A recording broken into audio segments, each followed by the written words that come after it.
Hello, আমি গেছিলাম ঠাকুরনগর মেলায়। পুরো ভিডিওটা দেখতে হলে একদম স্কিপ করা যাবে না। সেদিন ছিল রবিবার। বিকেল বেলায় তাড়াতাড়ি পড়িয়ে আমি আর বাবা মিলে চলে গেছিলাম ঠাকুরনগর মেলাতে। আমাদের বাড়ি থেকে ঠাকুরনগর যেতে টোটো বা ভ্যানে ওই 6 থেকে 7 মিনিট মতো সময় লাগে, কিন্তু মেলা থাকার কারণে ওই 6-7 মিনিটের পথটা ভিড় থাকার জন্য প্রায় 15 থেকে 20 মিনিট লেগেছে আসতে। দেখো কত সুন্দর কড়ির জিনিসপত্র। জানো তো, এবারের তুলনায় অন্যবার এত দোকান কিন্তু বসে না। যাই হোক, ভীষণ পরিমাণ ভিড় থাকার কারণে গরমটাও কিন্তু ভীষণ লাগছিল। আর এই দেখো, এটা কি বলতো, এখন তো চৈত্র মাস, এনারা চড়কের জন্য বেরিয়েছে। ওই দেখো, দেখা যাচ্ছে মন্দিরটা এত সুন্দর করে সাজিয়েছে, মন্দিরটার থেকে কিছুতেই চোখ সরানো যাচ্ছে না। ওই যে তোমাদেরকে আগে বললাম যে আমাদের বাড়ি থেকে ঠাকুরনগর খুব একটা বেশি দূর নয়, তাই মাঝে মাঝে যখন হাতে সময় পাই তখন আমার সাইকেলটা নিয়ে আমি ঠাকুরনগর মন্দিরে কিন্তু চলে আসতাম। আর এই দেখো,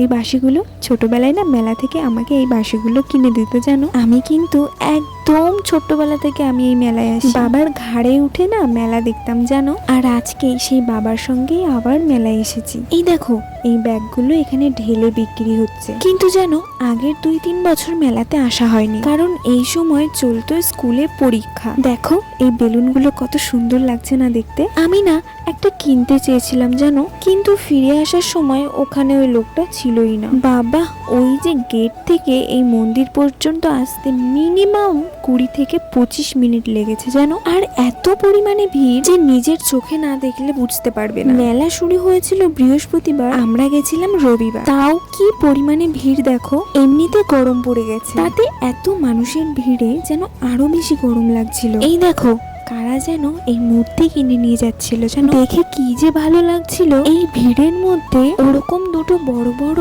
ঠাকুরের মূর্তি নিয়ে যাওয়া কিন্তু মুখের কথা নয় জানো। ওই দেখো, সামনে থেকে আরেক দল চড়ক পুজোর জন্য আসছে। আমি কিন্তু মনে প্রাণে মহাদেবের ভক্ত। এই দেখো, এটা হচ্ছে অনুসন্ধান অফিস। এখানে 24 ঘন্টা মাইকিং হচ্ছে। কারোর বাচ্চা হারিয়ে যাচ্ছে, কারোর ফোন, পার্স, এমনকি জানো কারোর এটিএম কার্ডও হারিয়ে গেছে, কারোর আবার পরিবারের সদস্য থেকে কেউ হারিয়ে গেছে। চারিদিকটা কত সুন্দর করে সাজিয়েছে দেখো। আমি কিন্তু হাতে সময় পেলে ঠাকুর বাড়ি চলে আসি, আর ওই যে পুকুর আছে কামনা সাগর, ওর পাশে এসে বসে থাকি। 1 ঘন্টা কাটিয়ে যাওয়ার পরে এটা এত ভালো হয়ে যায় এবং হালকা হয়ে যায়, সেটা বলে বোঝানো যাবে না। কিন্তু আজকে সেই ফাঁকা পুকুর পাড়ে এত ভিড় দেখে ভীষণ ভালো লাগছে জানো। এই সেই কামনা সাগর, যেখানে স্নান করার জন্য লক্ষ লক্ষ পুণ্যার্থী বহু দূর দূরান্ত থেকে আসে। অনেক দূর দূরান্ত থেকে লোক আসে জানো। কিন্তু আমি ঠাকুরনগরের এতটা কাছে থাকা সত্ত্বেও না আমি স্নান করতে আসতে পারি না। তাই যারা যারা স্নান করতে আসতে পারে না, তারা এই মেলা দেখতে এসে ঠিক এভাবেই ওই কামনা সাগরের জল একটু মাথায় ছিটিয়ে নেয়। আমরা এবার বাদ পড়ি কেন? আমার বাবাও গেছে মাথায় জল ছিটাতে এবং আমাকেও একটু মাথায় জল ছিটিয়ে দিয়েছে। কিন্তু জানো, পুকুরটা থেকে না একটু দুর্গন্ধ বেরোচ্ছিল। বিভিন্ন ফুল ফল এইসব জলের মধ্যে পচে একটা বিকট গন্ধ বেরোচ্ছিল।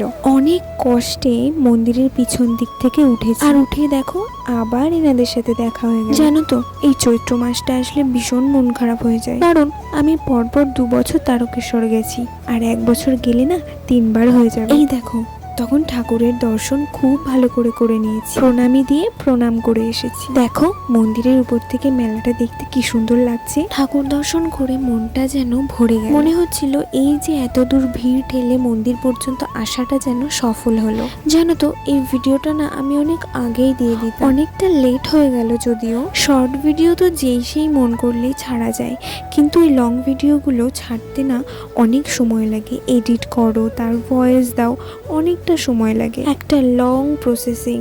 আর আমি এত লম্বা একটা সময় কিছুতেই বের করে উঠতে পারি না। এবার মন্দির থেকে নেমে গিয়ে অনেকটা রাস্তা ঘুরে এসেছি এই নাগরদোল্লা দেখতে। এই ভিডিও ক্লিপগুলো নিতে আমার না অনেক ভুল হয়েছে, আশা করছি আমার এই ছোটখাটো ভুলগুলো তোমরা একটু মাফ করে দেবে। চলো এবার আমি দেখাবো মেলায় কি কি খাবারের দোকান বসেছে। গজা, জিলিপি, বাদাম সহ বিভিন্ন রকমের খাবার বসেছে। আমি মিষ্টি জিনিস খুব একটা পছন্দ করি না, তবে জিলিপিটা আমার একটু ভালো লাগে। তাও আবার টাটকা জিলিপি নয়, বাসি জিলিপিটা বেশি ভালো লাগে। আমি তো বাবাকে বলেই রেখেছি, তুমি আমাকে কিছু কিনে দাও আর না দাও, বাড়ি যাওয়ার পথে কিন্তু জিলিপিটা ঠিক নিয়ে যেও।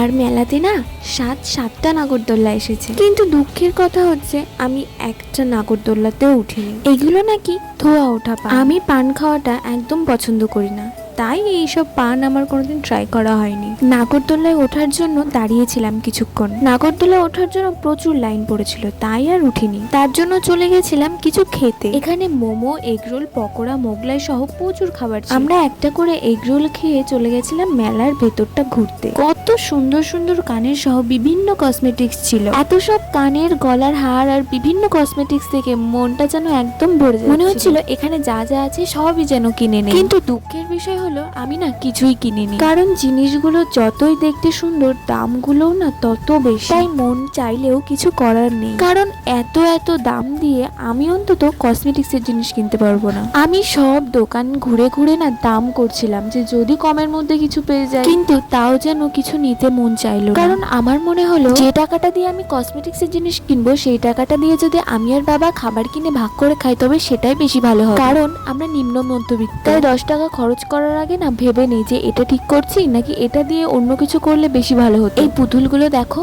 কত কিউট না, আমি তো এখানেই পিগলে যাই। আমি দাঁড়িয়ে দাঁড়িয়ে সব পুতুলগুলোর দাম করছিলাম। প্রত্যেকটা পুতুল এত সুন্দর যে কারোরই পছন্দ হয়ে যায়। বাবা বললো আজকে মেলা থেকে কিছু নিতে হবে না, মেলা থেকে একটু ভিড় কমে যাক, কয়েকদিন পরে এসে আমাদের যা যা লাগবে সেগুলো আমরা কিনে নিয়ে যাবো। আর সত্যি সত্যি আমরা পরে একদিন গেছিলাম, সেই ভিডিওটাও খুব তাড়াতাড়ি আমি দিয়ে দেবো। আর পরের দিন মেলায় এসে খুব ফাঁকায় ফাঁকায় ভালো করে ঘুরেছিলাম, যেন এই গরমের মধ্যে বরফ জলগুলো খেয়ে কিন্তু আলাদাই শান্তি লাগে। ও আর একটা ভিডিও তো করাই হয়নি, আমরা না ফুচকা খেয়েছিলাম। মেলার মধ্যে 5টা ফুচকা নাকি 10 টাকা করে। আমাদের পাড়ায় যে ফুচকা কাকু আসে উনি এখনো 10 টাকায় 7টা করে দেয়। আগে 8টা করে দিত, কিন্তু এখন 7টা করে দেয়। এই দেখো এই আমের পল্লবটা একটা নিয়েছি, আমরা যেটাতে পুজো দেই আমের পল্লবটা, ওটার একটা পাতা ভেঙে গেছে, তাই এই আমের পল্লবটা নিয়েছি। এই ঠাকুরনগরে মেলা না ভাগে ভাগে বসে, কেমন জানো? এই যে দোকানপাটগুলো দেখছো এগুলো হচ্ছে নিচের মেলা। নিচের মেলা মানে ঠাকুরনগর গেট দিয়ে ঢুকতে ডান হাতে পড়ে। আর যেখানে নাগরদোলা, বিভিন্ন বিভিন্ন খাবারের দোকান, যে বড় মেলাটা বসেছে বড় মাঠে, ওটা ঠাকুরনগর মন্দিরের ফ্রন্টে বসে, আর এটা ঠাকুরনগরের মন্দিরের পেছন দিকে বসে। এখানেও বেশ অনেকটা জায়গা জুড়ে মেলা বসে। আর এই মন্দিরের পেছনের মেলাটাতে না বেতের জিনিস সহ মাটির জিনিসও অনেক বিক্রি হয়। পেছনের মেলাটাতে এসে গেলে তোমার সংসারে যা যা যাবতীয় জিনিস লাগবে এখানে সমস্তটাই পেয়ে যাবে, বেতের থেকে শুরু করে মাটির জিনিস। শুনেছি মাটির জিনিসগুলো নাকি দিনের বেলাতে বসে। আমার দরকার ছিল কিছু মাটির জিনিস, কুলো, গাছকৌটো আর এই ছোট ছোট আড়ি দেখছো, এই ছোট ছোট আড়িগুলো না খুব দরকার ছিল, কারণ আমি একটু আঁকতে ভালোবাসি। তোমরা আমাকে সাবস্ক্রাইব করে রাখো, তাহলে আমি কি কি করি সেগুলো সবকিছু তোমরা দেখতে পারবে। এই দেখো আমরা বাড়ি চলে যাচ্ছি। বাড়ি চলে যাওয়ার সময় নিয়েছিলাম জিলিপি আর নিমকি। ওই যে তোমাদের আগে বললাম যে আমি জিলিপি খেতে একটু ভালোবাসি, আর নিয়েছিলাম নিমকি। সারা মেলা ঘুরে অবস্থা খুব খারাপ, মনে হচ্ছে কখন বাড়িতে যাব। আজকের ভিডিওটা এই পর্যন্তই রাখছি, তবে আমাকে সাবস্ক্রাইব করতে ভুলো না, একটা লাইক দিয়ে যাবে। আর আমি ইউটিউব ফ্যামিলিতে নতুন, আশা করি তোমরা সবাই আমার পাশে থাকবে। নেক্সট ভিডিও খুব তাড়াতাড়ি আসতে চলেছে।